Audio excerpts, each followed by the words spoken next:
In today's video, I'm going to teach you how to edit statuses in Zoho projects. Statuses are the backbone of how tasks move from start to finish, so making them match your team's language and process can drastically improve clarity and reporting. Let's walk through how to access and edit them, step by step, and I'll share a few tips along the way to help you avoid common mistakes. First, open your projects. Sign in to Zoho projects and enter the specific project where you want to adjust task statuses. Navigate to your tasks area so you can see your work items. Many teams use the list view for this because it shows columns clearly, including the status column. If you're in another view and don't see status details, switch to a view that displays the status column so you can access the controls you need.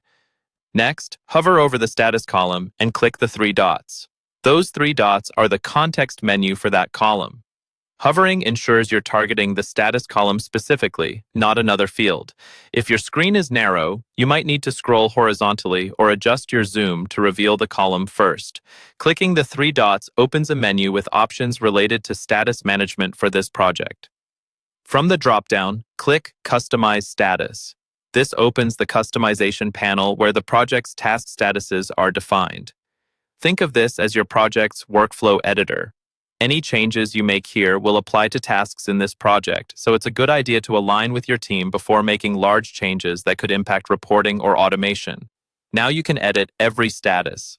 This is where you fine-tune the wording, color, and order to reflect how your team actually works.